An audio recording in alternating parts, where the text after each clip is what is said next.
அன்பே சிவம் மனமே குரு என்றுணர்த்திய குருவே போற்றி.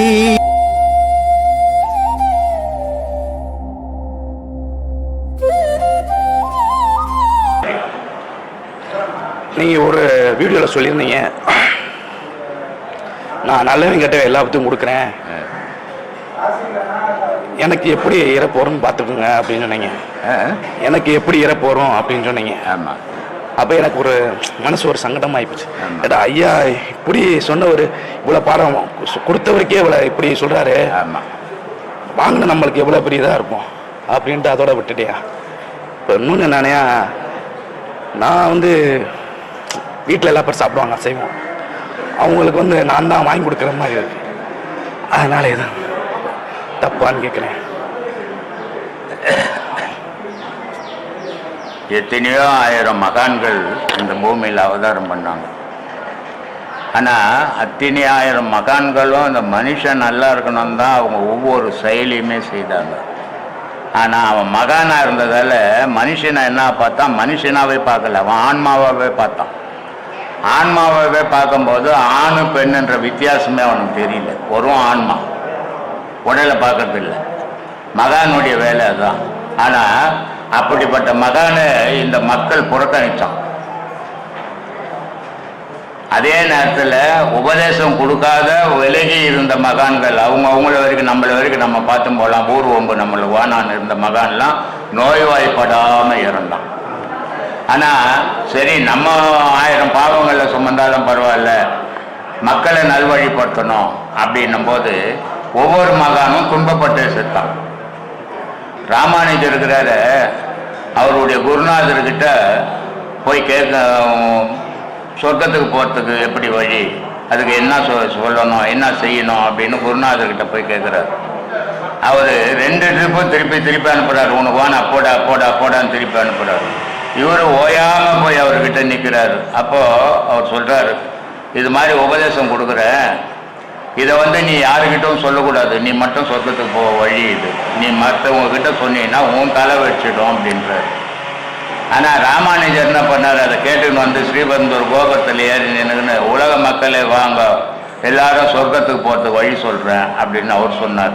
அவர் கூட இருந்தவர் சொன்னார், என்னப்பா தலை வச்சிடுன்னு சொன்னார் குருநாதர், நீ இவ்வளோ பேருக்கு சொல்கிறியே அப்படின்னு கூட இருந்தவர் கேட்டார். அதுக்கு ராமானுஜர் சொன்னார், தலை வெடிச்சா நான் ஒருத்தன் தானே நரகத்துக்கு போகிறேன், இவ்வளோ பேரும் சொர்க்கத்துக்கு போகிறான்ல, அது பேரும் புண்ணியம் இல்லையா அப்படின்னாரு. ஒவ்வொரு மகானுடைய செயலும் அப்படித்தான். தான் நரகத்துக்கு போனாலும் பரவாயில்ல, மக்களை நல்வழிப்படுத்தணும் தான் பேசுகிறான், செய்யறான், உபதேசம் கொடுக்குறான். ஆனால் அத்தனை மகானும் நோய்வாய்ப்பட்டு தான் இறந்தான். அப்போது அவ்வளோ பெரிய மகான்களே நோய்வாய்ப்பட்டு இருக்கும்போது, ஊரில் இருக்கிறவன் பாவத்தெல்லாம் இவன் சுமக்கும் போது இவனுடைய நிலை எப்படி இருக்கும்? ஒரு பாவத்தையும் அறியாத 13 வயசுல வந்த ரமணர் கடைசி காலத்தில் துன்பப்பட்டு செத்தார். ஒரு பாவத்தையும் அறியாத ராமகிருஷ்ணர் 12 வயசுல வந்தவர் துன்பப்பட்டு செத்தார். ஒரு காலேஜில் படிச்சுட்டு ஸ்டூடெண்ட்டாக வந்த விவேகானந்தர் கடைசி காலத்தில் துன்பப்பட்டு செத்தார். இதுக்கெல்லாம் என்ன காரணம்? எந்த குரு சொல்றதையும் எவனும் கேட்கறதில்லை. மெயின் காரணம் அதுதான். ஏன்னா குரு சொல்றது இங்கே காதில் கேட்குறானே தவிர அவன் வீட்டுக்கு போனவொன்னே அவன் எப்பவுமே செய்கிற செயலை செய்துகிறான். அப்படி செய்யும் போது என்ன ஆகுது, அந்த அத்தனை பாவமும் அந்த குருவுக்கு தான் சேரும். இதனால்தான் நல்ல குருமார்கள்லாம் நோய்வாய்ப்பட்டு செத்தான். அதை தான் நானும் சொன்னேன்பா. என்னுடைய கடைசி கால மரணம் ரொம்ப கொடூரமாக இருக்கும் அப்படின்னு சொன்னதுக்கு காரணம் அப்படி இருக்கக்கூடாதுயா. ஏமா அப்படி இருக்கக்கூடாதுன்னு நான் உபதேசம் கொடுக்கக்கூடாது, யாரையும் நான் செய்யக்கூடாது, நான் தனித்து இருக்கணும், அதுதான் இருக்கக்கூடாது. 4 பேர் நல்லா இருக்கணும் போது நீ அழிச்சுக்கின்னு தான் ஆகணும். முழுகுவத்திக்குது அது வெளிச்சம் கொடுக்கும்போது தன்னை தானே அழிச்சுக்கும். ஒரு குருமார்களுடைய நிலையம் அதுதான். அதனால அப்படி இருக்கக்கூடாதுன்னு நம்ம இஷ்டமா அது ஊர் பாவத்தை தலையில் ஏற்றிக்கின்னு அப்படி இருக்கக்கூடாதுன்னு அது எப்படி நியாயம்?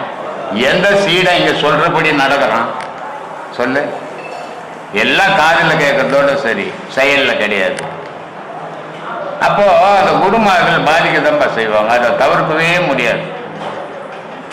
ஆனால் உடல் பாதிக்கும், ஆன்மா பாதிக்காது, உயிர் பாதிக்காது. இதுதான் வித்தியாசம். ஆனால் சராசரி மனுஷனுக்கு உயிரும் பாதிக்கும், உடலும் பாதிக்கும். நம்ம பாடம் ஒரு அற்புதமான பாடம். அழகா நம்ம சித்தர்கள் அழகா சொல்லி கொடுத்துட்டு வந்துட்டு இருக்காங்க. வாழையடி வாழையா அப்படியே வந்துட்டே இருக்கு. இது வாழையடி வாழையா வரல, ஒரு சிலர்கிட்ட தான் வருது. வாழையடி வாழையா வந்தா எல்லா இடத்துலயும் சித்தர்கள் உபதேசம் கொடுக்கலாம், எங்கேயும் கொடுக்கலையே. அவன் புக்கை படிச்சுட்டு கற்பனையில இல்ல உபதேசம் கொடுத்துங்கிறான். அதனால வாழையடி வாழையா வரல, ஏதோ ஒரு இடத்துல இருக்கிறாங்க. சில பேர் வெளியே சொல்லாம நமக்கு வேணாம் இந்த வம்புன்னு ஒதுங்கி நிற்கிறான். ஏன்னா மக்களோட சேர்ந்து மக்களை நல்வழிப்படுத்தணும் போது அவனுக்கு வராத கெட்ட பேர்கள்லாம் வரும், தேவையற்ற கெட்ட பேர்கள் வரும். ஏன்னா இது அஞ்ஞானி, அவன் ஞானி. ஞானி பார்க்கறது மனுஷனை நல்வழிப்படுத்தணும்னு, அஞ்ஞானி பார்க்கறது இவனை எப்படியாவது குறை சொல்லணும்னு. இதை மாதிரி இருக்கிற உலகத்துல என்ன பண்ண முடியும்? ஒன்றும் பண்ண முடியாது. இல்லை, இவ்வளவு அழகாக நம்மளுக்கு இந்த கலைகளை சொல்லி கொடுத்துருக்காங்க. ஆனால் இயேசுநாதர், நபிகள் நாயகம் இவங்கெல்லாம் பெரியம்மா, அவங்களுக்கு தெரியாது எதுவுமே இல்லாமல் இருந்திருக்காது.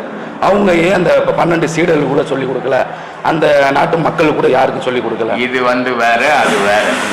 நபிகள் நாயகமோ வந்து பக்தி யோகத்துல தான் நபிகள் நாயகமோ இயேசுநாதரோ 2020 வருஷம் தான் ஆச்சு. இயேசுநாதர் வந்து நபிகள் நாயகம் வந்து 1600 வருஷம் தான் ஆச்சு. சித்தர்கள் வந்து 10,000 12,000 வருஷம் ஆச்சு. வள்ளுவரே இயேசுநாதருக்கும் நபிகள் நாயகத்தும் 100 வருஷம் முன்ன வந்தவர். வள்ளுவர் எழுதாததே இனிமேல் ஒருத்தன் எழுத முடியும். அதனால எழுதுனாங்க எல்லாரும், பைபிள்ல எல்லா ரகசியமும் இருக்குது. ஆனா அவன் அறிய விரும்பல. ஏன்னா இதுல வரும்போது அவன் ஆடம்பரத்தை ஏத்துக்க முடியாது. அப்போ உலக வாழ்க்கைக்கு எதை சொல்லிக்கிறாங்களோ அது வரைக்கும் எடுத்துன்னு வாழ்ந்துட்டு போறாங்களே தவிர ஞானத்துக்கு போகணும்னு யாரும் போல. ஏன்னா ஞானம்ன்றது புக்கில் இல்லை, நமக்குள்ள இருக்கக்கூடாது. அவங்க புக்கு படிச்சுட்டு போகும்போது ஞானம் கிடைக்கிறதுக்கு வாய்ப்பே கிடையாது. கடவுளை வாழ்த்திட்டு போயிடுவாங்க, அவ்வளவுதான். எல்லா நூல்கள்லையும் இறைவன் அடையறதுக்கு வழி சொல்லிக்கிறாங்க. எல்லா மகானும் சொல்லிக்கிறாங்க. நபிகள் நாயகத்துக்கிட்ட இருக்குது, இயேசுநாதர் சொல்லிக்கிறார்.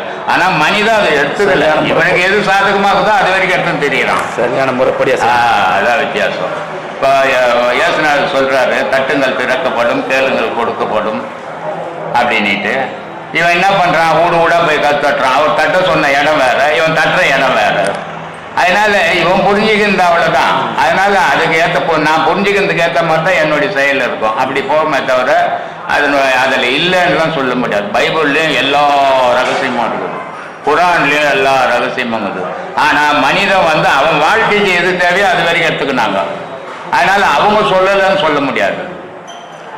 இதை என்ன பண்றாங்கன்னா, இங்க மக்கள் ஆரம்ப அடிப்படையிலிருந்து இங்க எல்லாரும் வாழையடி வாழ கத்துக்குன்னு வர்றதுனால இதை இன்னமும் இதை சொல்லி கொடுத்துன்னு இருக்கிறோம். ஒரு சில பேர் புக்கை பார்த்துட்டு சொல்லிட்டு அதோட போயின்னுக்குறாங்க. அது அவங்க சௌகத்துக்கு ஏற்ற மாதிரி. நம்ம யாரையுமே குறையும் சொல்ல முடியாது, யாரையும் நிறையும் சொல்ல முடியாது. ஏன்னா மக்களும் அப்படிதான் விரும்புது. ஆடம்பரமா இருக்கணும், ஒரு கும்பல் கூடணும், கூத்தாடணும், சந்தோஷமா அந்த நேரம் இருக்கணும். ஞானங்கன்னெல்லாம் தேவையில்லைங்க, சந்தோஷமா இருக்கணுங்க அப்படின்னு போறான் மனுஷன். இதுல யாரோ ஒருத்தன் ஞானத்தை தேடணும்னு வரான். மீதி பேரெல்லாம் அந்த நேரம் பொழுதுபோக்கணும், மன நிம்மதியா இருக்கணும். மனசுக்காக அவன் அந்த ஆன்மீகத்துல போறேன்னு தவிர இறைவன் அடையணும்னு யாரும் ஆன்மீகத்துல போல. அதனால அவனால உணர முடியாதது. சொல்லுப்பா ஐயா. இன்னொரு இதுயா, அப்போ நம்ம ஒரு இது சொல்லியிருப்பீங்க, எல்லா பேரும் மூலாதாரத்தில் விநாயகர் தான் இருப்பாருன்னு சொல்லியிருக்கீங்க. ஆமாம்.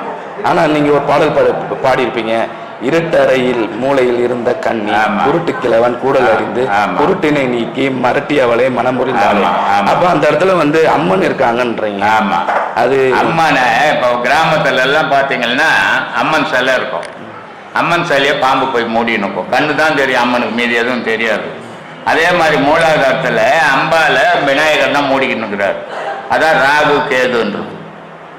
மூலாதாரத்தில் அதான் மூடிக்கின்னு இருக்குது. அதனால தான் முதல் பிள்ளையார கும்பிடுறது, எந்த பூஜை பண்ணாலும் பிள்ளையார கும்பிடுறது. அவர் தான் வாட்ச்மேன் மாதிரி இருக்கிறார். அவர் இப்போ கதவு திறந்து விட்டா தான் நீ அடுத்த போக முடியும், அம்பாலை பார்க்க முடியும், எல்லாரும் போகிறோம். இது எப்படின்னா அம்பாலை எடுத்துன்னு போய் சிவத்தோட சேர்க்கணும். அதுக்கு சொல்றார் திருமூலர். இது வேற, அது வேற, அது வேற. ஐயா இன்னொன்னுங்க, இது இப்போ குழந்தை கர்ப்பத்தடை பண்ணுறாங்க பெண்கள், அவங்க வந்து நம்ம பாடம் வாங்கி அந்த மேல்நிலைக்கு போகலாமையா? எல்லாராலையும் போக முடியும், மனசு இருந்தா. மனசு இல்லாதவன் எது இல்லைனாலும் போக முடியாதுப்பா. இதுக்கு அடிப்படை மன உறுதி வேணும். மன உறுதி இல்லாதவங்க இதில் போய் எந்த தடை பண்ணாலும் தடை பண்ணலனாலும் போக முடியாது. நன்றி. எவ்வளோ சந்தோஷம்.